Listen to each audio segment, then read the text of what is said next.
Welcome back to the Business Freedom Podcast. And this is a good, bad, ugly edition of the podcast where basically I get to rant about something hopefully that will help you in your real estate business growth journey. Today, I want to chat about something that I've really been intentional with, and that's really helped me in my businesses to get better results more gracefully with less stress and more profitably, and for me to have more time. And it's this concept called we must simplify to multiply. And so just so you know, anytime I'm ranting, I'm talking to you out of a direct experience. So when I say you on any of these, I'm not preaching. I am one of the you. So I'm constantly looking back on my business growth journey and where I've done some stuff good and where I've done some stuff really not so good.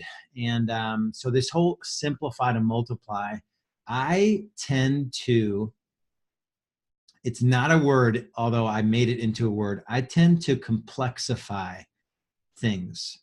Like I think that in order to be really successful in real estate, you need to just make everything really complicated. And I don't mean to do it intentionally.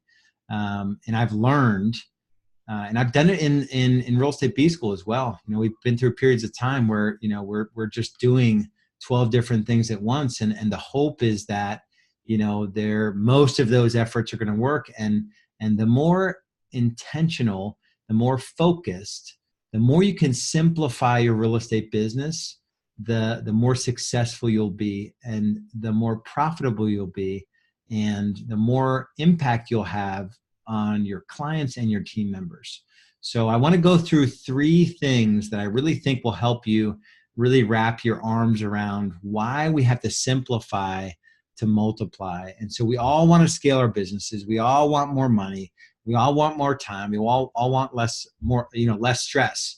Are we actually doing the things that are going to get us there? And so number 1 is we have other tracking metrics in place. You have to have one key metric of success. And what I mean by this is that on our team, we're like 65% listings.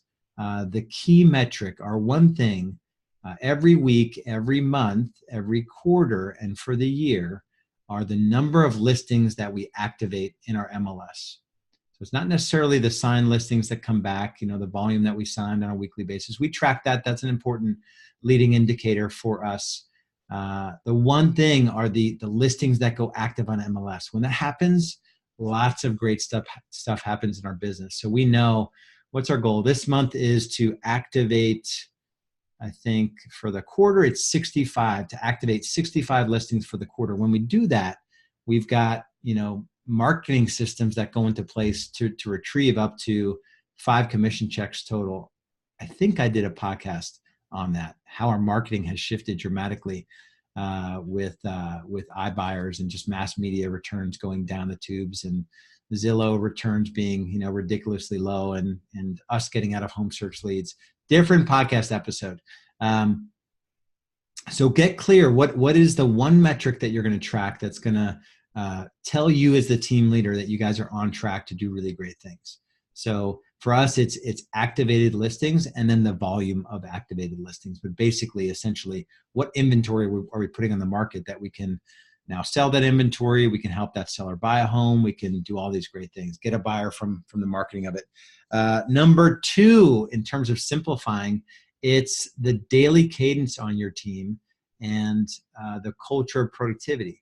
So and this goes for admin and sales, it's surrounding yourself with people that understand that in order to be successful, we just have to commit to a daily cadence of productivity. And for sales, that's protected time in the morning where it's 50 minutes on, 10 minutes off for 3 hours, 2.5 hours of laser focused, outbound new business development time.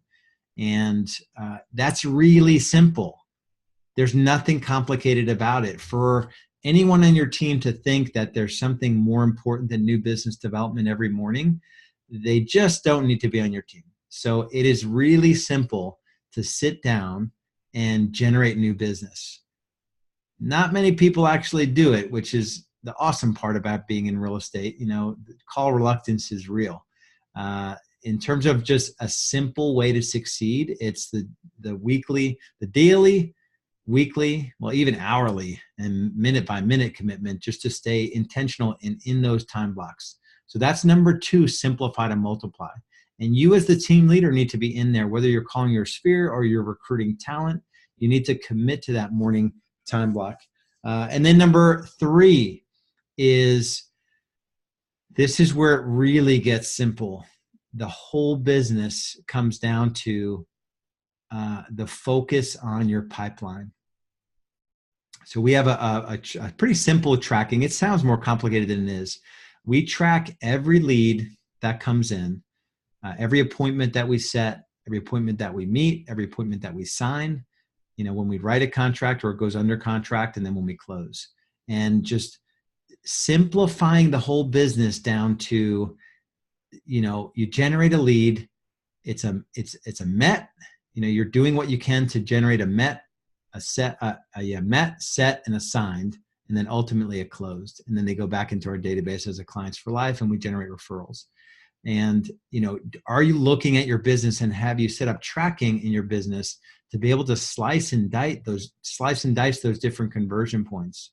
And it sounds a little complicated, but it's really not. Even if you have a low level lead flow right now, you can surely track on a daily basis the number of leads that come in. You can surely track on a daily basis if you set an appointment or not. In your calendar, surely you would have remembered, just by looking at your calendar, if you met somebody. And then if you signed them, you'll have a buyer agreement or a listing agreement. And then as you write contracts and you close them. So it's a really easy thing to do. It's simple. Most won't do it though. And so look back on the list here. It's one key metric, simplify to multiply, one key metric. We track set, met, sign. The one key metric though is activated listings. And we talked about that daily cadence, that culture of productivity, protected time.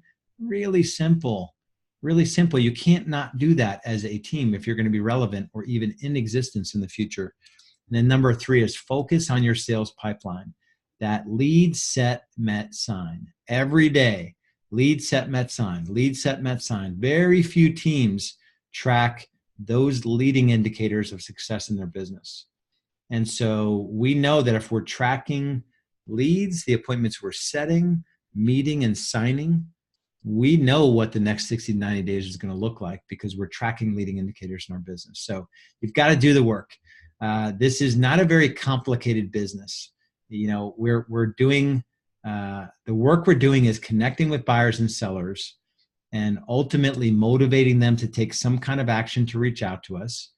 And we're saying the right things, hopefully, to motivate them to come into the office or meet with them, to present your services, to agree to do business with you, and then to sell them a home or sell their home. And then to do it in a way where they're just blown away by your service. And the natural byproduct of them doing business with you is them bringing business to you. And we track that on our team as well.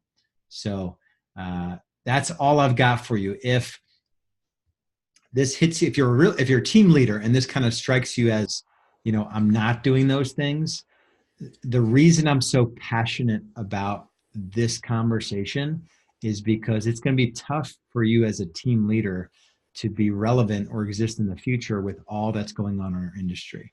So that is why every time you watch a video, you listen to a podcast, I'm always preaching the same thing. It's like, you better be figuring this stuff out. We're, 2.5, 3 years ahead of the curve on most of the shifts that we needed to make due to the shifts that we're now seeing come to fruition. So the question is, are you taking the right steps in your business to have a business in the future? And I'm not talking about a marginally profitable, barely sustainable business that 100% relies on you and your production. I'm talking about a super profitable, completely sustainable, 100% systems driven business with empowered people that want to be there, high culture, and you're doing it in a way where you're going to be the premier provider of real estate services in the future. And if that is not the path that you're on and you don't feel that confident about your business, that's a level of confidence I have about my real estate team. If you don't have that confidence, it's time for us to talk. I will personally get on the phone with you to dig into your business. What's working, what's not working. There's no sale. I just want to dig into your business and see what's working, what's not working. What strengths do you have? What obstacles do you see? And where do you want to go in the future? And do you have a plan to get there? And go to realestatebschool.com. There's some cool free resources there as well. You can sign up for our weekly snapshot.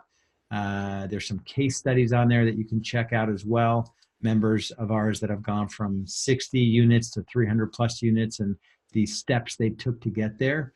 There's some really cool stuff on there. The only thing I have to quote unquote sell you is a conversation with me. And it's just a 45-minute business growth strategy session. So if that's for you, take action. Go to realestatebschool.com and make sure you take some action, on this information that you're consuming. It's really easy to kind of consume these podcasts and a whole lot harder to take action on it. So I hope your theme for this year, for next year, and every year after that is simplify to multiply. How can you dumb down your business to the point where, really good average people can run the different aspects of your business? And that's not a diss on any team member.